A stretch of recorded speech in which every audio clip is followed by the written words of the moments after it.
Yo, what is up guys? It's me, Zachary. Well, the NBA award show, the first ever NBA award show went down last night, and I guess I'll run through the awards real quick. Eric Gordon got the Sixth Man of the Year. Mike D'Antoni got Coach of the Year. Malcolm Brogdon got Rookie of the Year. Dirk Nowitzki got Teammate of the Year. Giannis won Most Improved Player. Draymond got Defensive Player of the Year, and Russell Westbrook won the MVP. And of course, there are going to be disagreements on whether or not you feel someone else should have won this award or that award. You know, people think Joel Embiid should have won Rookie of the Year, despite the fact that he played less than half a season, because the numbers he put up when he did play were freaking historic. But complaining isn't going to do anything, and it is what it is. Congrats to all the players and Mike D'Antoni for winning your awards. On that note, he wasn't anywhere near any awards last night, but we got to talk about this man, Victor Oladipo, since he is the teammate of the now MVP Russell Westbrook. Victor Oladipo. See, he was doing this kind of training camp thing with the kids a couple of days ago, right? And you know, anytime an NBA player goes one-on-one against like a 10-year-old or a little kid like that, it usually ends up in something like this, or something like that, or you know, just something where the NBA player kind of embarrasses the kid, or just says, you know what, I'm the big guy here, you're still you, and this isn't really competition. However, this time it was much different as the roles were switched. Victor Oladipo got flat out exposed by someone that was half his size.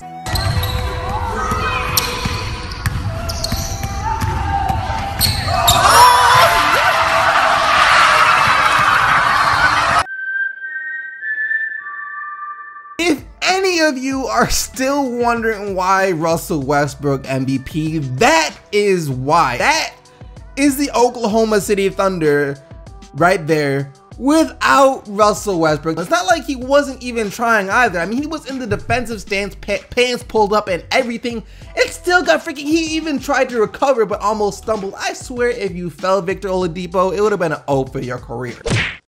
Metta World Peace, aka Ron Artest. That's what I'm gonna call him in this video because that's the name I know him by. He was on the Colin Cowherd show yesterday, and during the show, of course, the topic of the Lakers came up, and along with that came the topic of the newest addition to the Lakers team, Lonzo Ball. As it turns out, surprise, surprise, Metta World Peace is a fan of Lonzo Ball. So much of a fan that he said that he's gonna win a championship very soon, and also made a call to action for all the older NBA vets in the NBA, saying if they want to win, they had better go to LA and play with Lonzo. At first, I didn't think so. I didn't watch him, so I was just going off the hype. Yeah. And I thought he was like a ball, kind of demand the ball, kind of like Chris Paul or these guys that hold the ball. A little too long, yeah. But now that I see him, he's going to be a champion. He's going to be a champion very soon. Like, players that want to win, I think they, you know, if you're in your prime, you might want to play with this kid. That's a big deal. You might want to play with him. You might want to get to LA. You might want to get to LA because, you know, he gets it. I didn't know. I didn't know he gets it. And I watched his highlights. I watched some games because, you know, I don't think he's the best player in the draft. As far as talent. I think his other players better than him. Smith, you know, I think it's better. I think more athletic, certainly. I think Fox is better, but in terms of winning, I think he's going to be a champion very soon. It's true. The way Lonzo plays, he's a guy that will get your offense going for you. The way he passes the ball, it can be contagious and lead to better overall team play. Like Artest said, he's not the most talented player in the draft, not the most athletic, not the best shooter, defender, or anything like that. He's just the guy that can lead a team and get others to play the right way. And that's pretty much invaluable. That being said though, we all know that Ron Artest won rings with the Los Angeles Lakers. We all know that he just played his last season in the NBA with the Los Angeles Lakers. Ron Artest likes the Los Angeles Lakers. And to me, it kind of seems like he was doing a bit of recruiting when he was like, if you want to win, go to LA. We all know the stories about Paul George possibly signing with the Lakers next summer, and then even more so with LeBron James. You know, that one's pretty far out there. Speculation says that he will go to LA next summer as well. So it really just seemed like that was Ron Artest telling these guys,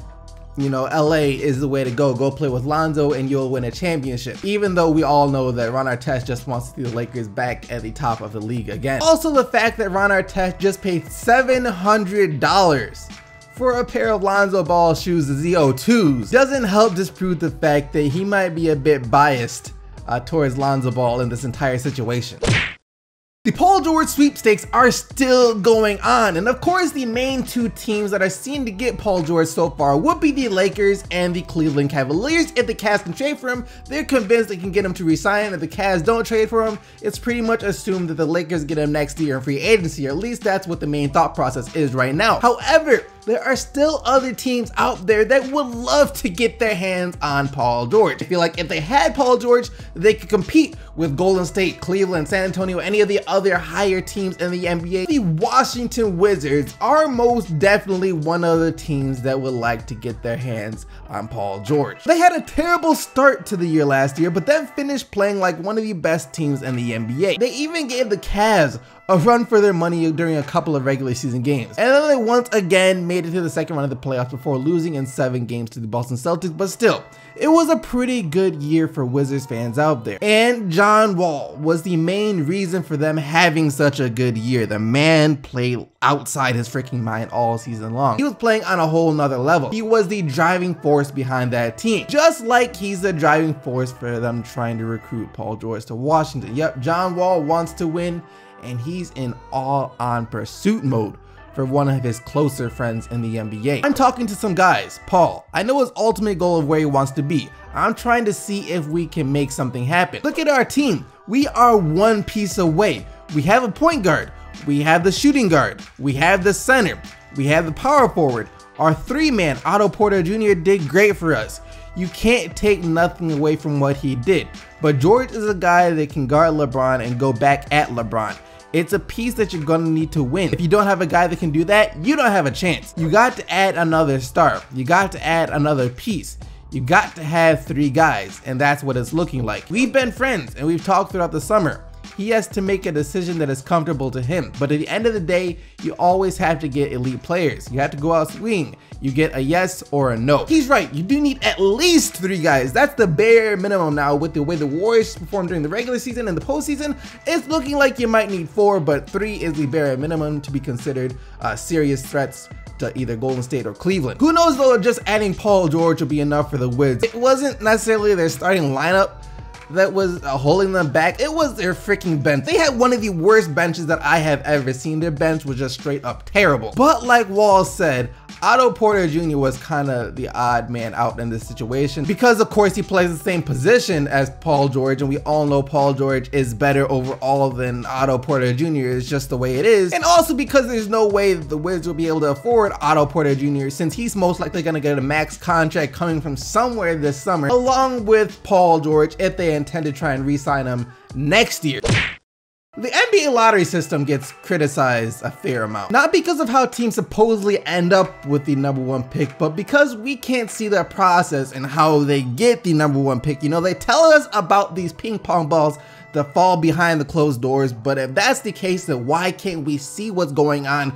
If that's all that's going on, it doesn't make sense. Just let us see it, for crying out loud. Anyways, NBA Commissioner Adam Silver also has some problems with the NBA draft lottery system and how it works, though his complaints aren't the same as ours. All we want to see is the freaking ping pong ball drop so we know the thing isn't rigged or is rigged. Silver, on the other hand, doesn't like the fact that teams get rewarded for tanking by giving them top picks in the draft. As he said this yesterday, "We put the lottery in place precisely to prevent against tanking. And that was well over 30 years ago because teams seemingly had this huge incentive to finish with the bottom because of the value of these picks was so high.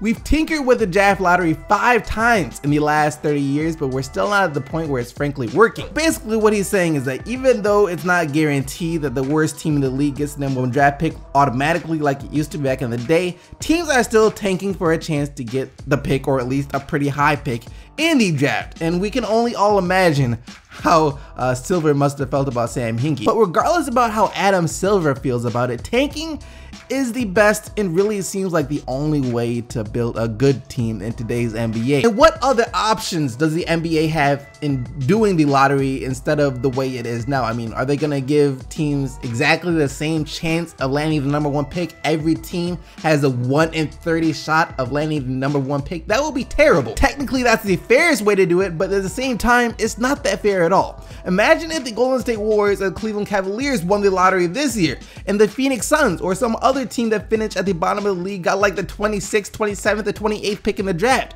How are they supposed to get talent so they can compete while the Golden State Warriors and the Cleveland Cavaliers were already the best teams in the league, and now it just got even better because they landed the best player in the draft? Silver might not like teams tanking for picks or anything, but if you think about it, the lottery is technically what is making the league the most money right now. If it weren't for the Warriors spending a few years at the bottom of the league, Steph, Clay, and Draymond never would have been drafted to the same team and be making the NBA so much money right now. You know, same thing for future team. You look at the Sixers. They're about to make the NBA a bunch of money soon thanks to the process. So the lottery works. Doing it behind closed doors doesn't, though.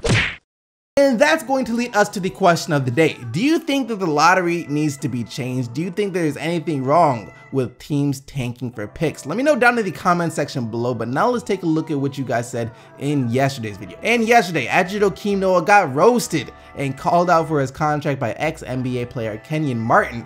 And we all talked about the Pelicans with Cousins losing so much weight. I asked you guys if you would challenge Noah for his contract and who the Pelicans should go after in free agency, and here's what you said. If the Pelicans plan on running DeMarcus Cousins at point center, they should probably get a point guard that can facilitate but also play off the ball like George Hill or Kyle Lowry. Get a shooting guard at small forward that can shoot threes and play defense like KCP or Joe Ingles. If I were the Pelicans, I would try to get Kyle Lowry on the team because he's a great defender and a three-point shooter and isn't very vulnerable to having the ball out of his hands as DeMarcus Cousins being a point center. Do you know what basketball is? If you answered yes, then you can challenge Noah to his contract and probably win. Kyle Lowry would be a great fit since he doesn't mind playing off the ball, and he can also be a secondary playmaker out there on the court. And also players like Porter and KCP would be ideal since they're guys you could just have out there to play defense and shoot threes, but all three of those guys are most likely going to get max contracts from somewhere this summer.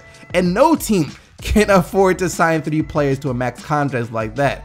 And since they still have to get a bench, New Orleans is really gonna have to pull off some type of miracle to build a competent roster in one summer. Like I said though, don't forget to leave your answer for today's question of the day down in the comment section below. But other than that, thank you once again for watching the video. Hope you guys did enjoy. If you did, don't forget to leave a like and subscribe for more daily NBA videos. And until tomorrow, keep getting the bugs, Team SEC, and I'm out of here. Peace!